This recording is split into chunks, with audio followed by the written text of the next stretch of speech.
noches, compañeros. El grupo de nosotros estaba conformado por mi persona, el doctor Cristian Ruiz y el doctor Rommel Sánchez. A nosotros nos tocó exponer la toxicocinética y la toxicodinamia del plomo. Para comenzar, vamos a empezar diciendo de que el plomo es un elemento que se encuentra en toda la tierra, en el agua, en la tierra, en las paredes. Por eso se dice que es un elemento ubicuo. Tiene un peso atómico de 207.21 Dalton y es el número atómico número 82. Es relativamente insoluble en agua, pero se puede disolver en presencia de ácido nítrico, acético y sulfúrico.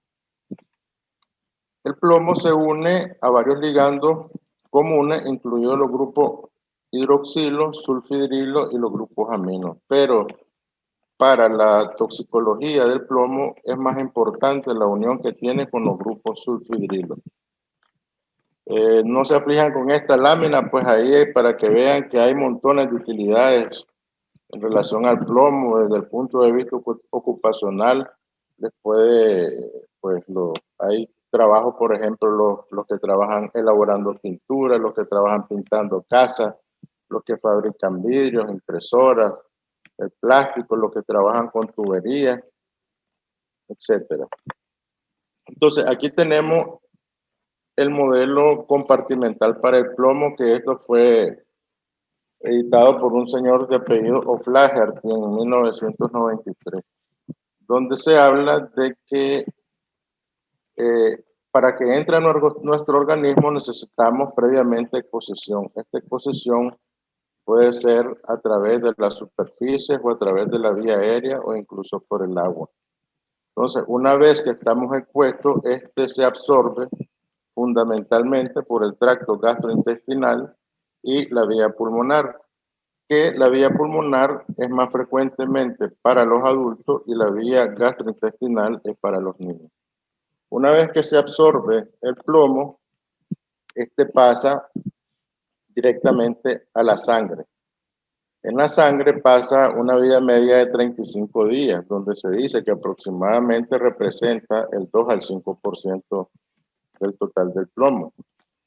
De la sangre, este elemento puede pasar para el hueso. En el hueso se da lugar a la acumulación de una gran cantidad de plomo, donde se habla de aproximadamente el 90%, teniendo una vida media de 20 a 30 años.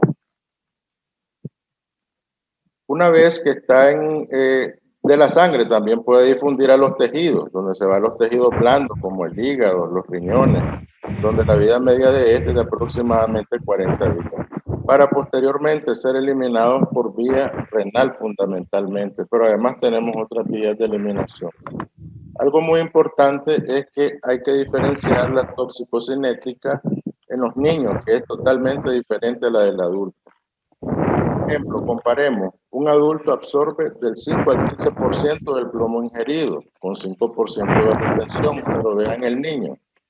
El niño, cuando es por vía pulmonar, absorbe hasta un 50%, pero cuando es por vía digestiva o por el tracto gastrointestinal, se absorbe un 70%, con una retención de un 32%. Uno de los factores importantes de riesgo para la intoxicación de plomo en los niños, bueno, aparte de la edad, los menores de 6 años y fundamentalmente los menores de 3 años, entra otro parámetro. Por ejemplo, las deficiencias nutricionales. Recuerden que los niños tienen mayor deficiencias nutricionales que los adultos, principalmente hierro, zinc, manganeso, calcio, el ayuno. Todo esto favorece la absorción de plomo. La vida media de plomo en sangre en el adulto es 30 días, en los niños por ahí anda también de 28 a 36 días, en el tejido blando 40 días, y parecido, es bastante parecido a la vida media tanto de niños como en adultos. Algo muy importante también es que el plomo atraviesa la placenta, dirigiéndose a los tejidos fetales y el cerebro, el cual es uno de los principales órganos blancos. Entonces, en relación a la placenta, los niños, el riesgo está incrementado debido a que tienen una barrera hematoencefálica que está poco desarrollada, lo cual facilita la distribución del hierro en el cerebro. La eliminación es fundamentalmente renal, pero también un tercio de lo absorbido puede ser eliminado por las heces, por vía biliar, y una pequeña cantidad por piel, cabello, por las uñas, por el sudor y por la leche materna. Aquí les puse esta imagen para que vean cómo se da lugar a la síntesis del grupo M, que es la principal toxicidad que ejerce el plomo. Entonces, pueden comenzar, bueno, por aquí, pues que aquí tenemos las tres enzimas fundamentales. Veamos aquí. La protoporfirina necesita de un elemento o del ion hierro para dar lugar a la formación del LEM. Entonces, el plomo actúa sobre la ferroquelatasa inhibiendo.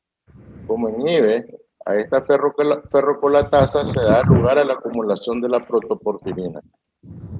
Vean qué pasa aquí también. La succinilcolina, al unirse con la glicina, da lugar al ácido delta aminolebulínico, y que por acción de la enzima del ácido delta aminolebulínico sintasa, cuando el plomo entra al organismo, también provoca la inhibición de esta enzima, dando lugar a la acumulación del ALA. Por último, tenemos que dos moléculas de ácido aminolebulínico por acción de la enzima ALA deshidratasa da lugar a la formación del porfobilinógeno. Entonces, aquí es otro lugar importante de acción del plomo. En síntesis, de manera general, va a inhibir la síntesis de la ferrocolatasa, el ácido aminolebulínico sintasa y la ALA deshidratasa, alterando desde luego la síntesis del grupo M. Entonces, como habíamos dicho, pues la afinidad de esta sustancia o de este elemento era para los grupos sulfidrilos principalmente.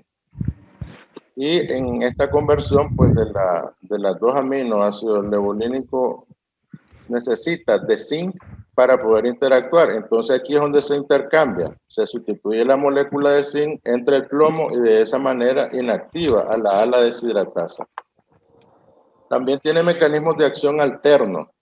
Interfiere a la bomba sodio-potasio ATPasa. Entonces, ¿qué pasa? Al bloquear esta enzima, lo que hace es aumentar la fragilidad osmótica de la membrana y favoreciendo la lisis del glóbulo rojo. A nivel renal disminuye la excreción de la vitamina D, interfiere con enzimas dependientes de zinc, como lo vimos en el ejemplo anterior, y altera el metabolismo del calcio, donde se dice que aproximadamente una molécula de plomo es capaz de inhibir 1000 moléculas de calcio. Y ya me despido con esto, diciendo lo que dijo Bernardino Ramazzini, que cuando llegues a la cabecera de tu enfermo, pregúntale en qué trabaja para saber si en la fuente de su sustento radica la causa de su enfermedad. Esto a propósito, pues, de que el plomo, una de las causas más importantes es la vida laboral, y en nuestro medio creo que son los que trabajan desbaratando o desarmando las baterías. Gracias.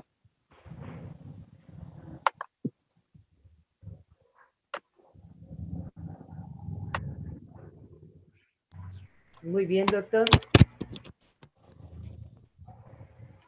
Si alguien tiene alguna pregunta o algún comentario del grupo. Excelente, 8 minutos.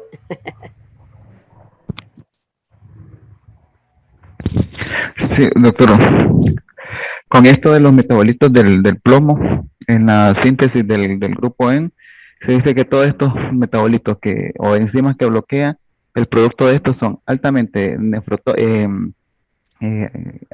tóxicos al sistema nervioso central, que hace que se bloquee el efecto del GABA a nivel nervioso central. Y también disminuye las concentraciones del árbol dendrítico de los axones terminales del cerebro, y esto va a causar toda la sintomatología que va a retraso psicomotor, retraso del desarrollo, déficit de atención, todo porque está bloqueada esa enzima que a nivel del sistema nervioso central contribuye a la ramificación de estos axones nerviosos que se encuentran ahí. Es importante, ¿verdad?, lo que ustedes mencionan, porque dependiendo de las concentraciones de plomo, de las concentraciones en sangre, de las concentraciones a las cuales el individuo se exponga, pues así también vamos a tener los efectos. Creo que uno de ustedes subió una gráfica, que lo vamos a ver a profundidad cuando veamos metales, ¿verdad? donde establecen que según las concentraciones de plomo en sangre, pues así van presentándose los efectos, ¿verdad? Y evidentemente, cuando las concentraciones son mayores es cuando ya tenemos lo que llamamos el daño neurológico, ¿verdad? Ocasionado por el plomo. Pero lo que más quería prestar atención era en lo que el doctor explicaba, y era específicamente con la toxicocinética en los niños, ¿verdad? Porque lamentablemente, correcto, exacto, es correcto. Sí. Sí, doctora. Esa diapositiva, ¿verdad? En donde se nos evidencia claramente, ¿verdad? Que según las concentraciones, pues así nosotros vamos a tener los efectos. Y en niños por arriba de 50, hay niños que por arriba de 50 ya pueden hacer encefalopatía plúmbica, ¿verdad?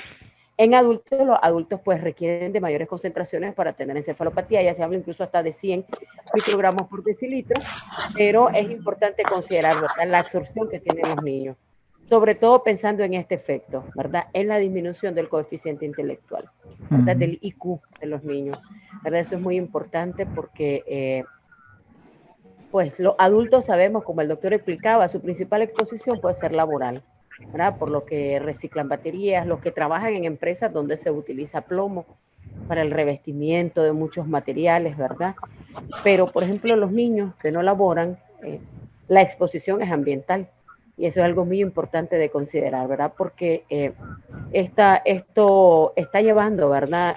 No solo en Nicaragua, en el mundo entero. El plomo se considera un contaminante ambiental cosmopolitan porque está en todas partes y pues está causando serios problemas al desarrollo, sobre todo de los menores, ¿verdad?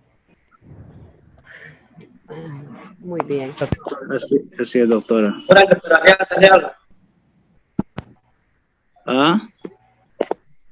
Buenas noches, doctora. Bien. Buenas noches, doctor, ¿lo escucho? Sí, que de aquí de Chinandega, el doctor Sánchez. Que solo seguir recalcando y seguir dejando como bases la toxicocinética, que es lo principal para tenerlo claro, del plomo, como usted lo venía diciendo, en absorción, bueno, haciéndole un resumen de todo lo que hemos hablado los muchachos, según su toxicocinética, que la absorción del plomo se produce por las dos vías, la gastrointestinal principalmente y la vía respiratoria. Pero lo que usted decía, que un niño, doctora, ejemplo, en el adulto ya sabemos las exposiciones que podemos agarrar el plomo, y usted, como decía, un niño, dice que el niño agarra entre el 40 y 50% por la actitud de llevarse todo a la boca. Y entonces, y esto también no solo eso, sino que con los niños que tienen problemas de deficiencias nutricionales, dietas pobres en hierro y calcio, favorecen a una buena absorción para que el niño responda bien. Pero cuando hablamos de la distribución, esta también se da por dos compartimentos. Nos planteaba que era primero por sistema esquelético, que es entre un 80 y un 95%, y el segundo compartimiento está en los tejidos blandos, como el riñón, el cerebro, el hígado. Entonces, que este es un dato destacable, que el plomo atraviesa la placenta conteniendo en sangre fetal entre el 80 y 100% de la plombemia materna. Entonces, eso es en cuanto a la distribución. Y en la eliminación, siempre la toxicocinética, en la eliminación, bueno, las vías principales es la biliar y la urinaria. Y como siempre, otras de menor importancia, pero sí que se pueden eliminar, que es el sudor, la saliva y las faneras. Entonces, en base a eso, un pequeño resumen de la toxicocinética, doctora, del plomo. Bien. Muy bien, doctor, excelente. Doctora. Sí, doctor, sí. Doctor, ¿lo escucho? Algo muy importante que estuve leyendo en la mayoría de los libros y artículos que revisé es que dice que el diagnóstico es difícil realizarlo, porque el paciente anda boleándose donde un médico, donde otro, y hasta cuando ya tiene un promedio de 2 años, el pobre paciente es que se hace más o menos el diagnóstico.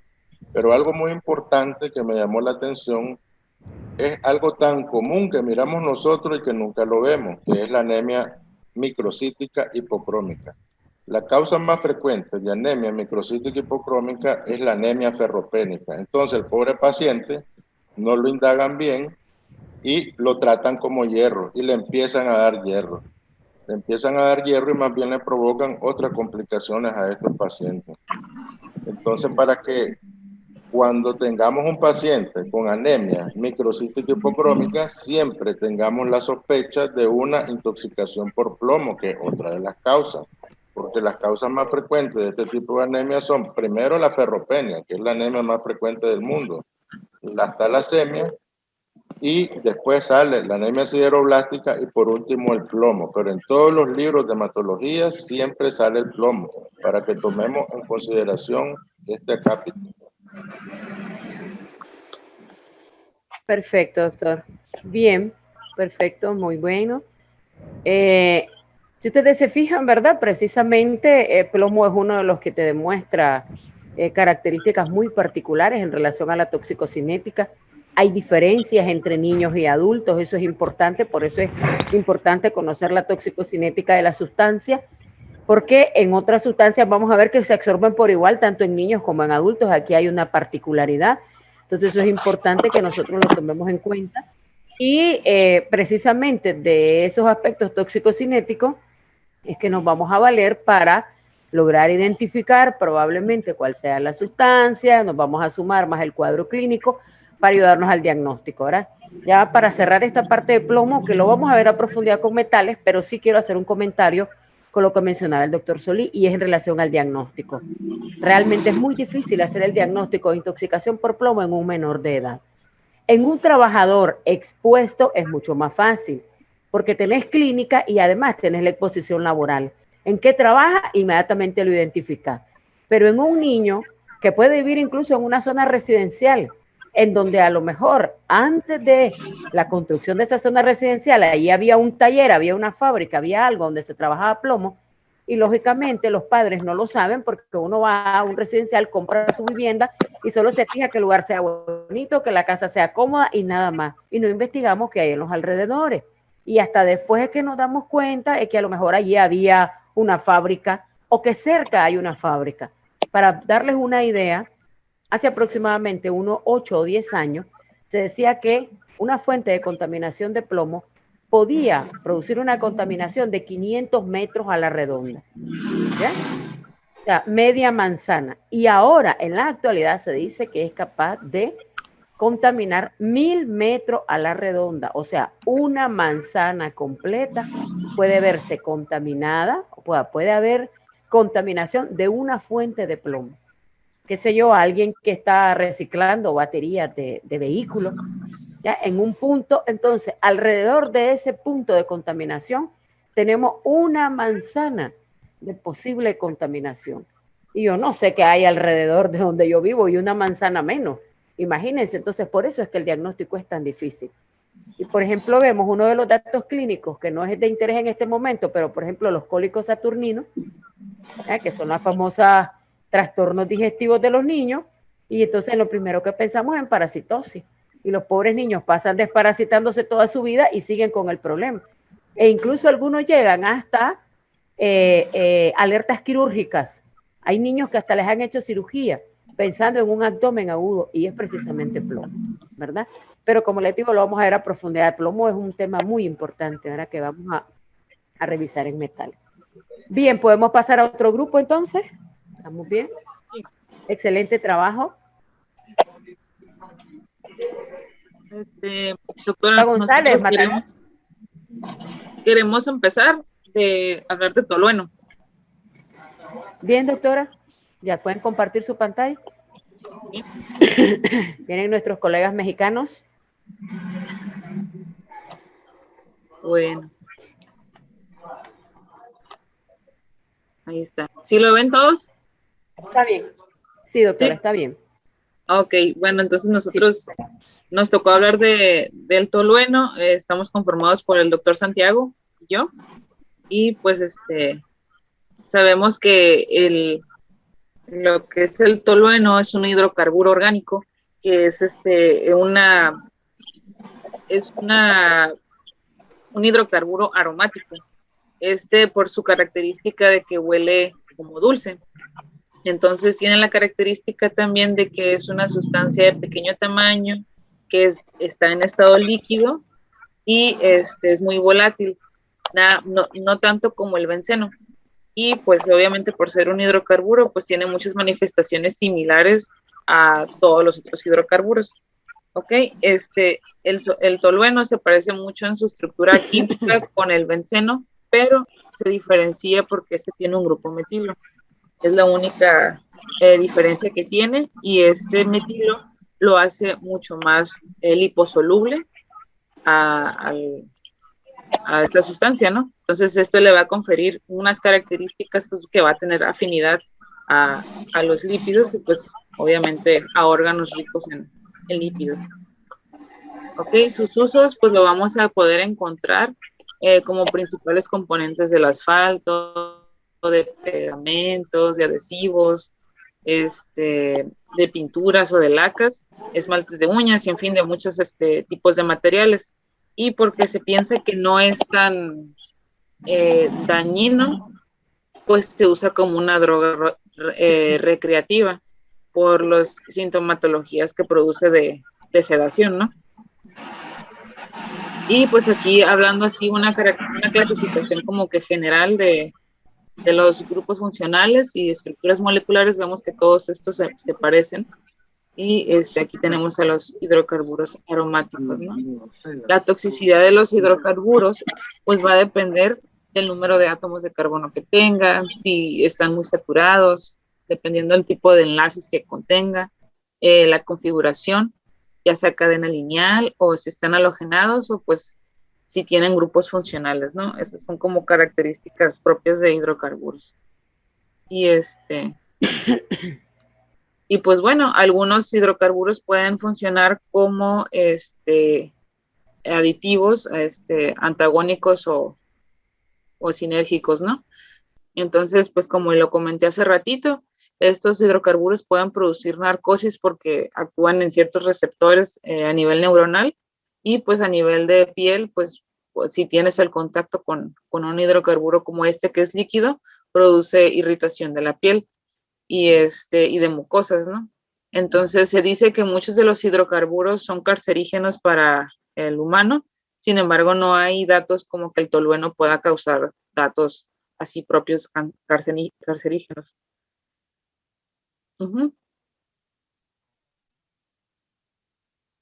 Ahora sigue el doctor Santiago.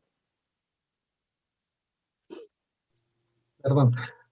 Lo que es la toxicocinética del tolueno, pues bueno, lo que es, vamos a guiarnos por lo que es el acrónimo ATME, que es absorción, distribución, metabolismo y excreción. Dentro de lo que es la absorción, hay tres mecanismos, hay tres formas principales de lo que es su toxicocinética. Es por el tracto respiratorio, tracto gastrointestinal y lo que es la absorción cutánea. En el tracto respiratorio, el tolueno se absorbe aproximadamente del 40 al 60%. Por tracto gastrointestinal se absorbe al 100%, y por absorción cutánea va a depender es un aproximado de 14 a 23 miligramos por centímetro cuadrado por hora.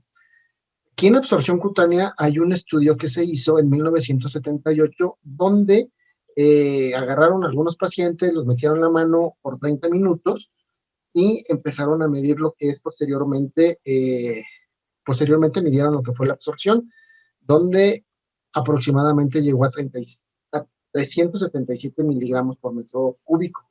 Sin embargo, aquí hay una situación. La Declaración de Helsinki se promulgó en 1964 y uno de los puntos es no exponer al paciente, pero bueno, finalmente pues no estaba tan alejada la Declaración de Helsinki, aproximadamente 10 años, pero aún así en ese tiempo o en esa fecha, pues bueno, se experimentó con seres humanos. Doctora, ¿me pasa la siguiente? Lo que es en el tracto gastrointestinal, a menos que sea de manera intencional, pues bueno, se ingeriría y se absorbería al 100%. No es la forma más común, como lo mencionaba la doctora. La forma más común, pues bueno, es inhalación, y lo más también común es que sea de forma como uso recreativo, de manera, pues bueno, usándola como una droga recreativa. La siguiente, doctora. Su distribución como tal de lo que es el tolueno, aquí estuve leyendo lo que fueron diferentes artículos, diferentes libros, y bueno, la mayoría del tolueno tiene afinidad por lo que es, por ser lipofílico. Entonces, principalmente su distribución es en cerebro, tejido adiposo, médula ósea, riñones, hígado y sangre, finalmente por la cantidad de lípidos que presentan estos tejidos. Pero, bueno, más adelantito se va a ver, pero hay una situación, los autores que mencionan que no tiene absolutamente nada que ver lo que es la membrana bilipídica, otros mencionan que sí la tiene que ver, y por ahí al final hay un estudio que ya les vamos a hablar de lo que es el estudio, para entender un poquito más este tipo de situación. Su distribución como tal es un hidrocarburo de baja viscosidad, tiene un efecto tóxico directo sobre el tejido pulmonar, atraviesa la membrana alveolar. Aquí, en aquellos pacientes, uno de los requisitos o uno de los puntos que tenemos que fijarnos es que en aquellos pacientes que lo inhalen de forma recreativa, no se les debe de realizar el perseguirlos, el corretearlos, porque hay un intercambio gaseoso y hay aumento de lo que son estos gases con disminución de lo que es el oxígeno. Una de las complicaciones que pudieran tener estos pacientes es que pudieran tener arritmias o inclusive hasta paro cardiorrespiratorio. Por eso en este tipo de pacientes que presenten inhalación, lo más aconsejable es no meternos con ellos, no molestarlos por este tipo de situación que ellos están presentando. Doctora, ¿me pasa la siguiente? La siguiente. Dentro de lo que es la biotransformación del metabolismo, el 80% se metaboliza en el hígado y el 20% es exhalado, exactamente así como entró, así salió. Y en la siguiente diapositiva vamos a ver lo que es exactamente. En esta diapositiva se metaboliza principalmente por el citocromo P450, pero no es el citocromo como tal, son isoenzimas del citocromo P450. Específicamente es la 1A2, 2E1 y 286. Estas son las principales isoenzimas que metabolizan lo que es el tolueno. Aquí, el tolueno pasa a lo que es ácido bencílico interviene en lo que es la enzima alcohol deshidrogenasa, convirtiéndolo a ácido benzoico, y se suma lo que es la glicina junto con lo que es la acetilcoenzima A, aminoácido transferasa, posteriormente convirtiéndose, siendo el metabolito activo lo que es el ácido hipúrico. Sin embargo, también no es la única vía. Hay otra vía donde las principales isoenzimas que metabolizan, que finalmente afortunadamente es menos del 1%, las isoenzimas que lo metabolizan es la P2B1, P2C11 y P2C6. Cuando intervienen estas isoenzimas, los metabolitos activos son el ortocresol y el paracresol, que finalmente estos metabolitos son más dañinos, por así decirlo. La siguiente, doctora. Y finalmente, pues su excreción. Lo que es en roedores, lagomorfos y en el ser humano, aproximadamente del 7 al 20% se excreta por el aire expirado. Se hicieron este tipo de estudios en conejos y fue lo que se observó. Sin embargo, también el ácido hipúrico es el principal metabolito, como ya se los había comentado, y este es el que se toma en cuenta para hacer lo que es su medición en orina con una vida media de 3 horas. Adelante, doctora. Finalmente, bueno, pues aquí estamos viendo solamente lo que son los cristales del ácido hipúrico, que es el que encontramos al hacer lo que son las mediciones. Y su eliminación principalmente es en orina, con una vida media de 3 horas y un total de 18 horas. Por exhalación se elimina sin cambios totalmente, aproximadamente en 20 horas. ¿Listo, doctora? Ok, pasamos a lo que es la toxicodinamia. Pues bueno, pues el órgano crítico aquí va a ser el sistema nervioso central, como ya lo vimos, porque esta sustancia tiene lipofilia, entonces pues va a atacar a los tejidos que son más ricos en ácidos grasos o en grasas. También tenemos que el tejido adiposo es uno de sus principales blancos. También tenemos a hígado. Aquí lo que sucede es que cuando el tolueno llega a lo que es el sistema nervioso central, produce una acidosis metabólica porque este interfiere en lo que es la cadena de transporte de electrones a nivel de la mitocondria. Entonces, sustituye o libera lo que es el ion de calcio, haciendo que pues se disminuya lo que es el ATP. Entonces, esto genera los reactivos de oxígeno, los EROS. Entonces, esto va a poner en peligro lo que es la célula en sí, con la potencial muerte de la célula o el daño, ¿no? Entonces, así es como va a ejercer su daño aquí, en estos sistemas. Entonces, también se ha visto que el tolueno puede afectar cambios conformacionales en la membrana o en proteínas. Esto lo hace porque tiene, o se le llaman efectos cromosómicos, que lo hace porque actúa en ácidos nucleicos o en proteínas nucleares, con la consecuencia de que no van a, lo que se genere no va a ser funcional para la célula. Entonces, en otras, como otra de las cosas que puede generar el tolueno en la célula, o más bien en el sistema nervioso central, es de que tiene una actividad o cambia más bien la actividad de ciertos receptores. Por ejemplo, interfiere en los canales los canales de receptores GABA, que esto los va a, ¿cómo se llama? Pues va a cambiar su actividad, entonces va a generar su efecto narcótico. Aunque no se sabe bien el mecanismo por el cual lo hace, pero pues se ha visto que así sucede.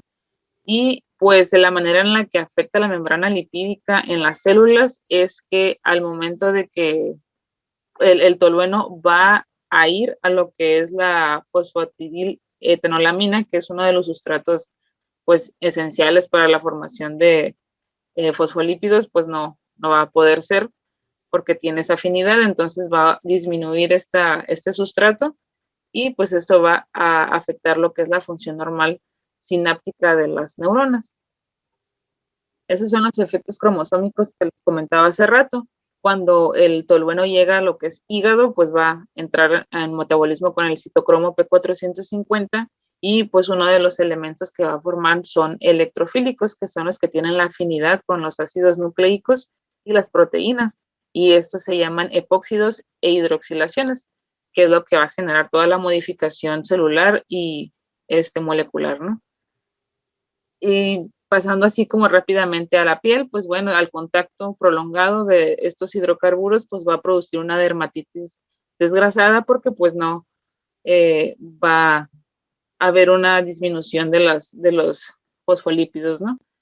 En la vía respiratoria, pues va a desplazar lo que es el oxígeno, entonces va a funcionar como un gas asfixiante, pues simple. Y a nivel renal, pues el ácido púrico, si no se excreta de forma adecuada, se va a acumular, entonces va a generar una acidosis metabólica. Como ya lo habíamos comentado, pues también su metabolismo tiene el citocromo. Recordemos los 10 minutos. Ya vamos a terminar. Y pues puede hacer hipocalemia, ¿no? Y esos son los estudios que comentaba el doctor, que lo comenté hace ratito también. Nada más para hacer perdón, así rapidito, nada más para hacer una aclaración. En esos dos últimos estudios, el último estudio sobre todo, estuve viendo lo que es la toxicocinética y se mencionaba, bueno, por ejemplo, ahí están viendo una alteración en la cadena respiratoria mitocondrial. Otros autores mencionaban que, bueno, no tenía nada que ver esto, simplemente algunos autores decían que era por consecuencia de la capa bilipídica, otros autores dicen que no tiene nada que ver la capa bilipídica. Así que me di a la tarea de buscar lo que es el estudio más reciente que se encontró en el 2020, donde se hizo una neuroadaptación de lo que es el tolueno y finalmente a la conclusión que ellos llegaron es que en estos momentos todavía no se tiene bien dilucidada lo que es la toxicocinética del tolueno. Todas son teorías simplemente, todas pueden ser reales, pero no hay una como tal bien identificada. Listo, sería todo, gracias. Ok, muchas gracias. Bueno, ¿verdad? Como ellos mencionaban, algo importante es que tolueno es el principal componente del pegamento amarillo o pegamento de zapato, como le llamamos aquí en Nicaragua. Por eso ellos mencionaban, ¿verdad?, que uno de los usos que se le da de forma recreacional es lo que se llaman los esnifadores de cola o los esnifadores de pega. En Nicaragua les decimos popularmente huele pegas, ¿verdad? Pero todos los efectos que ellos mencionan, ¿verdad?, a nivel del sistema nervioso central, pues son muy importantes, que cuando veamos hidrocarburos los vamos a ver a profundidad, pero es importante identificar la toxicocinética, ¿verdad? Un hidrocarburo aromático, como mencionaban, tiene una característica que los hidrocarburos aromáticos tienen un olor algo dulce, o sea, algo llamativo, algo agradable, que como que atrae para olerlo y para saborear. Y eso pues precisamente es lo que lleva, ¿verdad?, a la adicción en el caso del pegamento de zapato, que es una de las cosas con las que más hay exposición. La otra forma de exposición evidentemente es la laboral, ¿verdad? Recuerden, en nuestro país, por ejemplo, tenemos los zapateros propiamente, los que elaboran calzado, y también están, por ejemplo, la industria de colchones, todo lo que es tapicería de muebles, también hacen uso de importantes cantidades de pegamento, que su principal componente es el tolueno. Entonces hay exposiciones laborales, hay accidentales y bueno, las intencionales, por decirlo así, o de abuso, que sería el uso como un inhalante, ¿no? Las características, como mencionaban, ¿verdad? El sistema nervioso central, principal órgano diana, pero también respiratorio, como bien mencionaban, ¿verdad?, los doctores. En dosis importantes pueden llegar a presentar hasta neumonitis química, y en el mecanismo de acción que ellos presentaban, ¿verdad?, la acidosis metabólica. De hecho, la gente que abusa de la pega y que de pronto aparece muerta en algunos sitios, generalmente se asocia a la acidosis metabólica, ¿verdad?, como una de las principales causas de muerte de estos jóvenes, que generalmente algunos desde niños, ¿verdad?, se vuelven inhalantes de pega, ¿no? Bien, muchas gracias, muy buena revisión.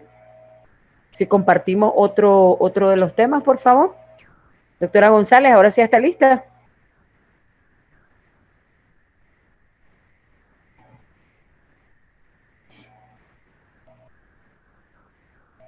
Bien, doctora, estamos viendo su pantalla. Si lo pone en presentación completa, correcto, ahí estamos bien. Solo su audio es que no lo escucho. Buenas noches. Recuerden, ¿verdad? 10 minutos. Ok. Entonces, buenas noches. El tema de nosotros a presentar es las características generales, uso, toxicocinética y toxicodinamia del metanol. Entonces, un momento. No puedo pasar. Entonces, el metanol es el principal componente del destilado en seco de la madera, ¿verdad? Es uno de los disolventes, es más universales y se encuentra aplicación tanto en la industria, ¿verdad?, como también en diversos productos de uso doméstico. Su fórmula molecular es CH3OH y lo podemos encontrar con otros nombres, los sinónimos, como un alcohol metílico, hidrato de metilo, hidróxido de metilo, metinol, carbinol y alcohol de madera. Entonces, las características del metanol: es un líquido incoloro, tóxico, inflamable. El olor y sabor es semejante al etanol. frutal penetrante, su olor se percibe a partir de las 2 partes por millón, escasa viscosidad, es miscible en agua y también con la mayoría de los solventes orgánicos.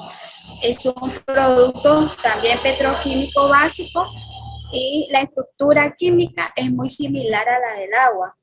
Entonces, sus propiedades físicas, ¿verdad? Son las siguientes, con un peso molecular de 32 gramos por mol. La densidad es 0.79 kilogramos por litro y tenemos un punto de fusión de menos de 97 grados y punto de ebullición de 65 grados. En los usos del metanol, tenemos que se pueden utilizar como materia prima en los productos de uso doméstico. Entonces, ahí tenemos lo que son los barnices, las pinturas de zapatos, los limpiavidrios, etcétera. Pues, también utilizar en la fabricación de anticongelantes en vehículos, empleado también para la producción de tintes, resina, adhesivos. También puede ser empleado como combustible, como gasolina, diésel. También podemos utilizar como un disolvente industrial empleado como materia prima en la fabricación de formaldehído y se utiliza como disolvente, ¿verdad?, en la síntesis de fármacos, pinturas y plásticos. Y también hay otro uso que encontré también, la fabricación de bebidas alcohólicas adulteradas, que esto pues dio realce pues hace años. Pues. Entonces, sí, mi compañera. Escucha, doctora. Hola. Perfecto, doctora, perfecto, se le escucha muy bien. Ok, hablando un poquito de la toxicocinética, la vía de absorción se absorbe principalmente por vía oral, por piel, por las mucosas intactas y por la vía pulmonar. Se perfunde en todos los órganos. Se absorbe rápidamente en el estómago y en el intestino delgado. Por eso es que con la ingestión de etanol se tiende a disminuir el metabolismo y se facilita la eliminación del metanol. La intoxicación por esta sustancia ocurre frecuentemente por vía digestiva, cuando en el caso de los adultos que ingieren las bebidas alcohólicas adulteradas. También puede estar por vía respiratoria o a través de la piel intacta. En los casos de los niños, cuando las madres les hacen frotaciones con alcohol de cocina o alcohol industrial, ya sea por ignorancia o por la misma costumbre de las madres en el campo por lo general. Está distribuido principalmente, pásela doctora, porfa. Está distribuido principalmente en el agua corporal, no se une a las proteínas, razón por la cual puede ser perfectamente dializado. Tiene un volumen de distribución de 0.6 litros por kilo de peso, atraviesa perfectamente la barrera hematoencefálica y es metabolizado lentamente en el hígado. Tiene una vida media que oscila entre 12 y 24 horas. En cuanto a la eliminación, apenas cerca del 10% es excretado sin cambios por el riñón y es a través del pulmón, que es donde el 90% es metabolizado a ácido fórmico y se elimina principalmente por vía urinaria. Sí, doctor. Buenas noches. ¿Me escucha, doctora? Perfecto, doctor. ¿Se escucha bien? La toxicodinamia del metanol, alrededor del 90% es metabolizado en el hígado.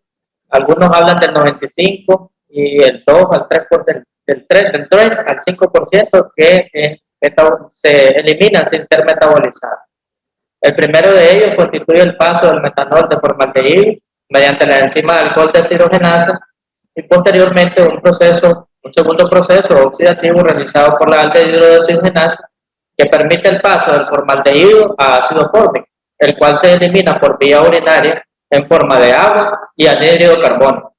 En la pantalla podemos ver el metabolismo que sufre tanto el metanol como el alcohol etílico y las diferencias entre cada uno de ellos en la producción de las sustancias, pero las enzimas que actúan en la metabolización de uno con respecto al otro son las mismas. Vemos un diagrama igual del proceso de metabolización del metanol por la alcohol deshidrogenasa, la formaldehído deshidrogenasa, y hay un proceso, el último, que es dependiente de vía tetrahidrofolato, que ya vamos a ver por qué es dependiente en el ser humano. Siguiente.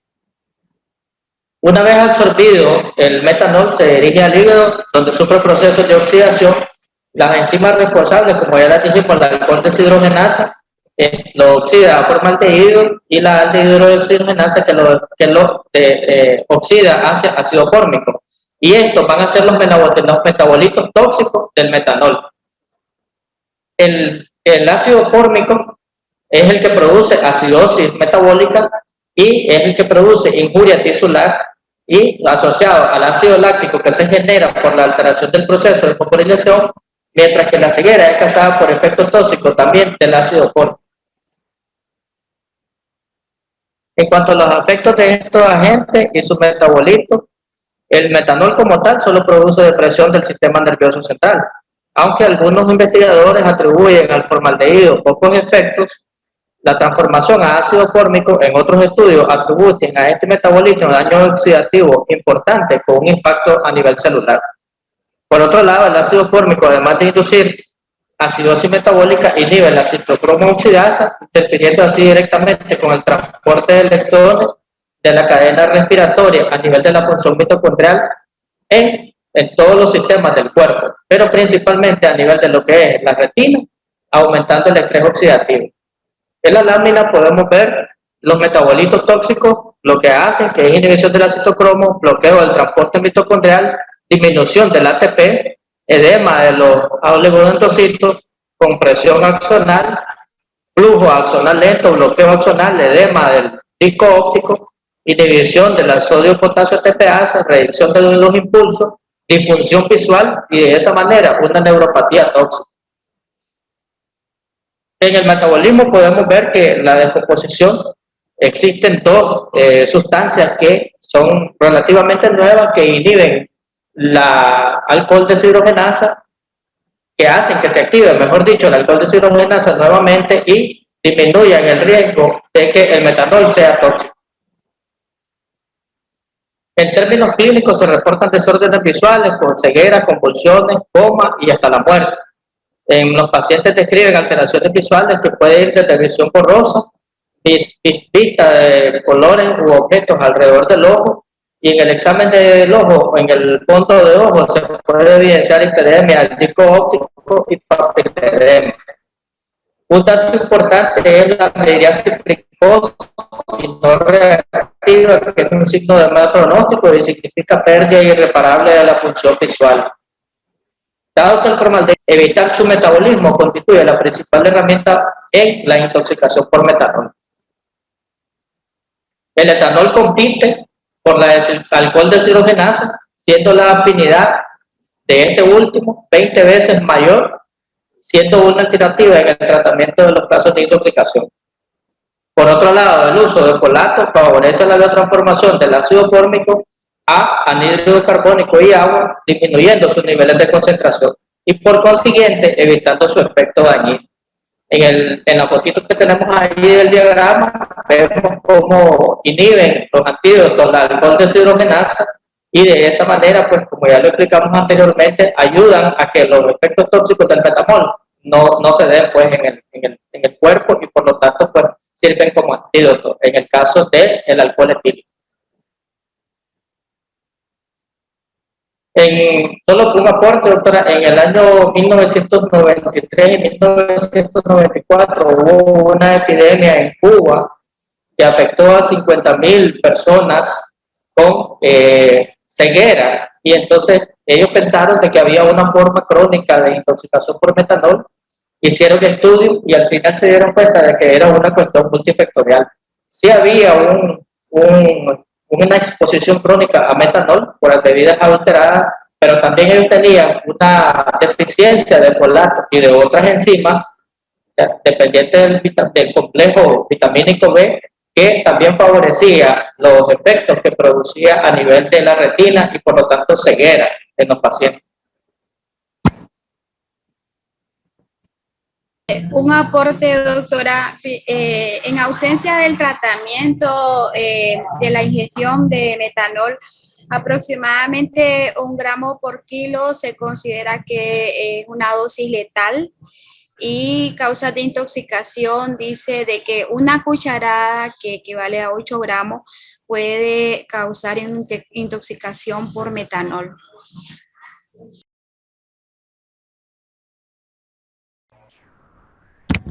Muy bien.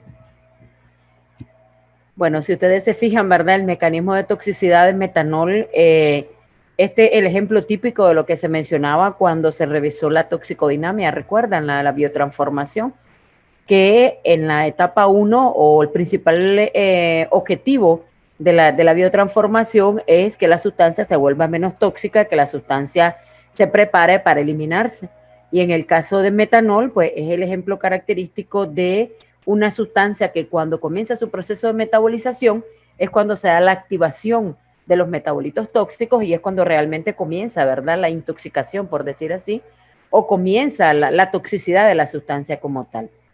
Porque en el esquema que ustedes mencionaban, metanol como tal puede producir algunas alteraciones, pero no va a causar la muerte ni va a ser tan severa la intoxicación. El problema comienza cuando esta comienza a metabolizarse, ¿verdad? Por acción del aldehído deshidrogenasa, como mencionaba, y que se va a formaldehído y luego al ácido fórmico, ¿verdad?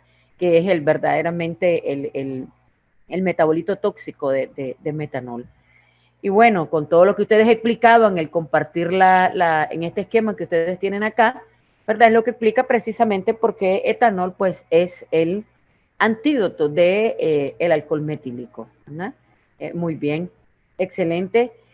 Las principales intoxicaciones que se dan, vamos a tener un módulo que se llama desastres químicos, y se van a dar cuenta que fundamentalmente es por la adulteración de las bebidas alcohólicas, ¿verdad? Igual como sucedió en Nicaragua, y ahí en Centroamérica ha ocurrido en El Salvador, ha habido en Panamá, en diferentes países centroamericanos, en toda Latinoamérica, en el mundo entero, ¿verdad? Han habido importantes brotes de intoxicación por metanol, pero se dan precisamente por la adulteración del alcohol, ¿verdad?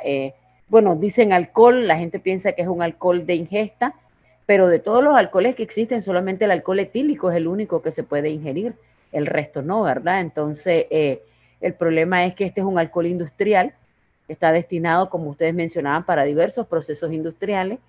En Nicaragua, cuando se dio el brote de intoxicación por metanol, ese alcohol venía para una fábrica, una empresa que se llama Kibor, que produce pinturas y además produce plaguicidas y lo utiliza como uno de sus vehículos de dilución. Entonces, pues, agarraron un barril, lo combinaron con agua y empezaron a venderlo y las consecuencias. Entonces, eso es lo que normalmente ocurre en las intoxicaciones por metanol. En su mayoría se ven asociadas a la adulteración de bebidas alcohólicas, ¿verdad?, con el fin de consumirlas.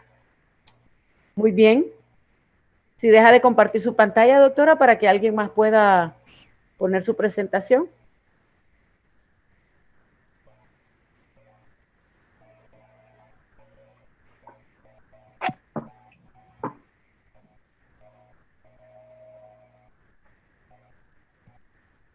Si podemos ver la presentación de alguien más, muchachos.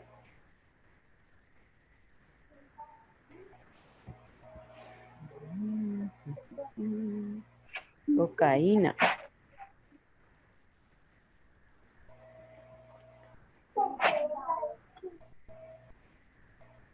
Recuerden siempre los 10 minutos, ¿verdad? Si no, vamos a llegar a las 12 de la noche. Buenas noches. Bien, doctor, ya lo estamos viendo y lo escuchamos. Ok, me escuchan. Bien, perfecto. Buenas noches, pues.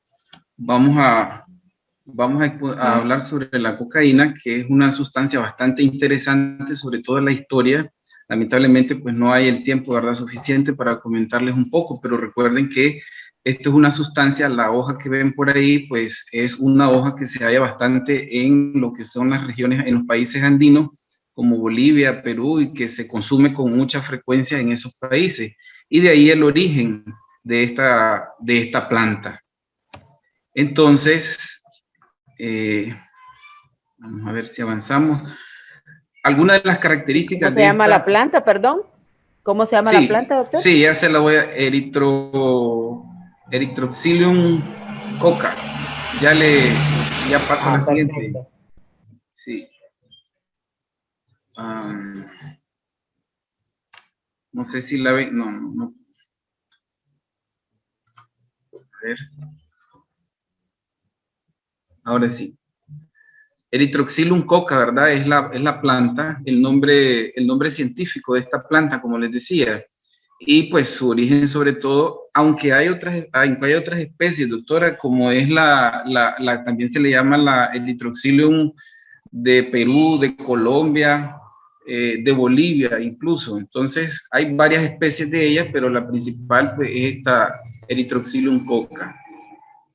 Y alguna de las formas en que se van a presentar esta sustancia es en dos formas, ¿verdad? Sobre todo una en forma de base o crack y la otra en forma de sales. En su forma de base es porque se vaporiza fácilmente, no es hidrosoluble, es económica y contiene múltiples impurezas, o sea que se mezcla con bastantes otras sustancias. De ahí los efectos nocivos para la salud del individuo. Y en forma de sales como el clorhidrato y el sulfato son poco volátiles, son hidrosolubles y son las formas, por ejemplo, como que también se les llama talco, nieve, snow y en otros países perico, como en Colombia decía. Ahí tenemos algunas imágenes de las formas en que se presentan la hoja de coca, que es la forma de consumo con menor capacidad adictiva, que esta es la forma en la que lo hacen los bolivianos, ¿verdad? Para tolerar las grandes alturas de ese país, pasta de coca, que es la más barata, pero sin embargo, como les dije anteriormente, es la que tiende a mezclarse con otras sustancias, por lo tanto es la más contaminada y la tóxica, y el clorhidrato de cocaína, que es la forma para usar de forma endovenosa. Parte de la toxicocinética, ¿verdad?, de esta sustancia es que la absorción es bastante buena, su volumen de distribución es casi por todo el organismo, es 2 litros por kilo, que eso es bastante decirlo, ¿verdad? El volumen de distribución de esta sustancia la podemos hacer aspirada, que es la forma más común de consumo, puede ser fumada como el sulfato de coca, que es un polvo achocolatado. Otra de las formas es inhalada, un sólido cristalino coloide, es severamente tóxica y adictiva. Ese es el principalmente al que se le llama crack. La vía oral, que es la masticada, que es la que les mencionaba anteriormente, de la población boliviana, y la vía intravenosa, ¿verdad?, que es el polvo que tiende a disolverse con agua destilada y que solo puede inyectarse por vía IV, y que se habla de que es bastante seguro cuando tiene una pureza del 80%. Y si ven el efecto, pues es casi inmediato. La absorción, como les decía, va a depender de la vía de administración. Vamos a ver aquí un esquema donde les damos el mecanismo de acción, en qué momento alcanzan el efecto máximo y cuánto dura. Si vemos el efecto, pues no es tan duradero. Y en este esquema podemos ver de que la intravenosa, por supuesto, es la que alcanza más rápido el pico de acción. Sin embargo, si ustedes ven también es una de las que más rápido el efecto tiende a cesar, ¿verdad? Los niveles plasmáticos tienden a disminuir rápidamente, asimismo con la fumada, con la desfinada, que es la inhalada, y la oral. La distribución, como ya les decía, es de volumen de distribución, es de 2 litros por kilo. Lo importante esto, que no se unen a proteínas plasmáticas ninguno de sus metabolitos. La vida media oscila entre 4 a 6 horas, aunque en forma de coca como tal, pues tiende a durar 60 minutos. Y el metabolismo, pues es meramente hepático, y se habla de que un 45% de la sustancia pues tiende a ser metabolizada por la colinesterasa séricas, o sea, la butililcolinesterasa, ¿verdad?, o pseudocolinesterasa también, y otra tanto por ciento en los metabolitos principalmente es la ergonina metiléster y el benzoilergonina. De ellos dos, pues el principal que debemos tener en cuenta es el benzoilegonina, vamos a ver por su eliminación, y la norcocaína, que se forma menos de un 3%, y aunque es un metabolito bastante activo, sin embargo, sus acciones clínicas no tienen mucha relevancia. La eliminación es principalmente renal y, como les decía, el metabolito benzoilegonina es el que vamos a principalmente cuantificar en la orina, o sea, como muestra, ¿verdad? Tomamos muestra de orina y es el que vamos a encontrar en la orina. Y cada individuo pues tiene una diferente velocidad de eliminación de cocaína, que todo va a estar en dependencia de con la forma o la velocidad con la que lo metaboliza. La benzoilegonina pues aparece en orina al menos hasta 3 a 4 días después que se ha consumido, ¿verdad? Se habla incluso de hasta más días, hasta 14 días en un consumo crónico de los pacientes.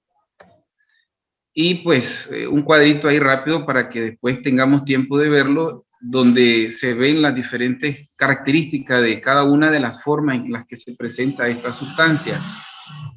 El mecanismo de acción dentro del parte de la toxicodinamia, pues si enfocamos aquí, esta es una neurona presináptica y esta es la neurona postsináptica. Entonces aquí tenemos vesículas donde están contenidas monoaminas, principalmente la dopamina. Recordemos que la dopamina es el precursor o da paso a la noradrenalina, y está la epinefrina, que son catecolaminas. Entonces, estas sustancias, estas vesículas, al llegar al potencial de acción, pues son liberadas a la hendidura presináptica, y de ahí a través de, llegan al receptor de la dopamina en la neurona postsináptica, y con ello pues hacen sus efectos.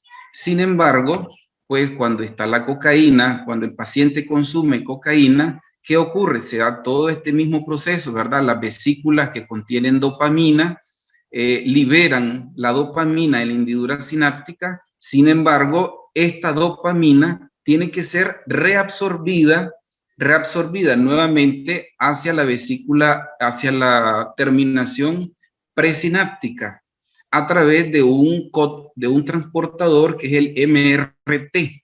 Sin embargo, cuando hay consumo de cocaína, pues la cocaína bloquea ese transportador, por lo tanto, la dopamina ya no puede ingresar nuevamente a la neurona presináptica, por lo tanto, va hacia los receptores de dopamina en la neurona postsináptica y ejerce sus efectos, pero estos efectos se perpetúan poco a poco. De ahí todas las acciones de los efectos de la activación del sistema simpático, y también de los efectos neuropsicológicos, neuropsiquiátricos, también por los efectos dopaminérgicos.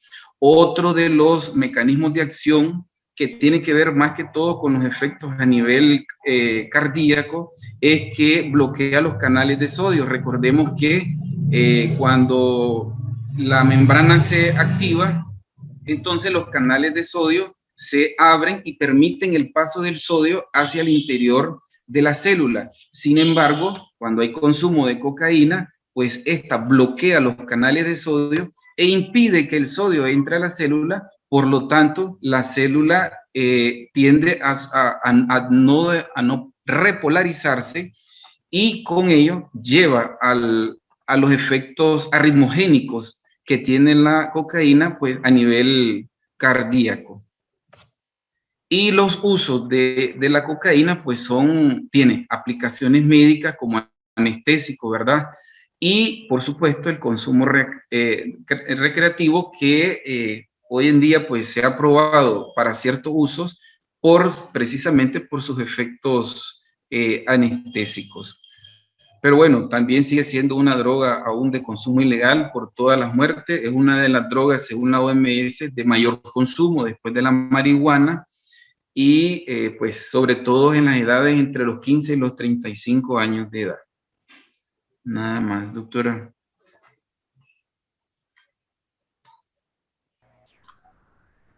Bien, muchas gracias. Excelente exposición, ¿verdad?, del mecanismo de acción de la cocaína.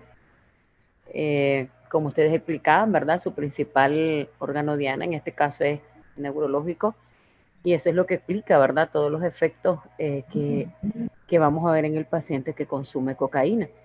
Y por lo que explicaba de los canales de sodio, pues de hecho es uno de los datos importantes a buscar en los pacientes que hacen sobredosis, la arritmia. De hecho son las causas de muerte de los pacientes jóvenes,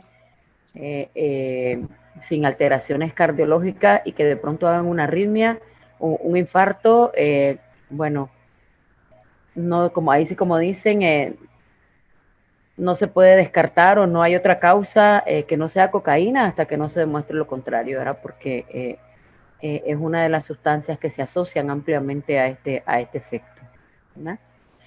Importante recalcar en la toxicocinética, ¿verdad?, en las fases de eliminación, las vías de absorción, el tiempo de duración del efecto, que también es parte de la toxicocinética, y el tiempo de eliminación, ¿verdad?, que nosotros tenemos que pensar, ya sea en un paciente si es de intoxicación aguda o subaguda, ¿verdad?, o en un paciente crónico, ¿verdad?, qué tipo de examen es el que vamos a mandar, pensando en la eliminación de la sustancia, ¿ok?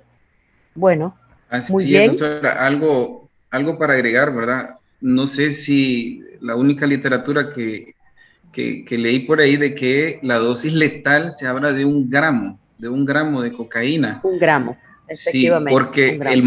el margen terapéutico es amplio, por lo tanto, pues su dosis letal también es bastante grande. Es 1 gramo, doctor, lo que se establece. Sin embargo, se han visto casos de individuos, por decir así, que ya tienen como una adaptabilidad a la droga y se exponen a más de 1 gramo y no fallecen, ¿verdad? El problema de esto es que, como vamos a ver cuando también veamos droga, es que se comienza con una droga, por ejemplo, marihuana es una droga inductora, y luego cuando ya no se obtiene el placer deseado, entonces se va adquiriendo drogas de mayor peligrosidad o se empieza a hacer la mezcla de sustancias, ¿verdad? Que, por supuesto, pues es combinar diferentes mecanismos de toxicidad que algunos incluso pueden ser sinérgicos, otros pueden ser aditivos y que al final pues van a concluir, ¿verdad?, en una situación trágica para el individuo. Sí, Muy solo bien. para agregar, Si podemos continuar. Sí, en lo que es la eliminación, Le escucho. sí, se puede detectar, se dice en la orina, hasta 48 horas después que esta es administrada. E igualmente, en lo que es la eliminación renal, esta está relacionada con lo que es el pH. Según pues, el pH de la orina, cuando es ácido, se produce un incremento de la depuración.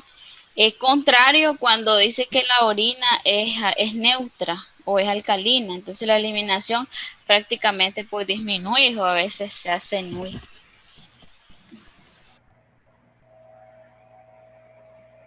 ¿Cocaína es una sustancia ácida?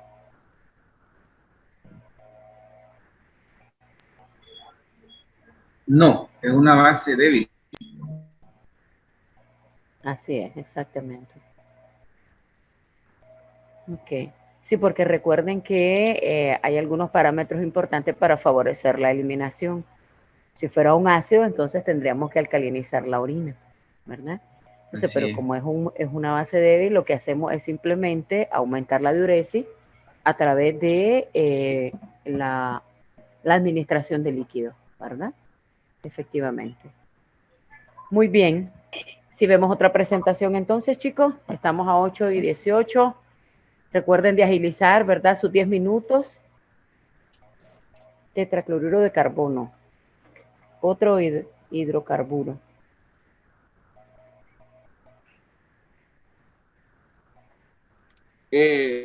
Buenos días, buenas noches, doctora. Ya el sol me tiene mal.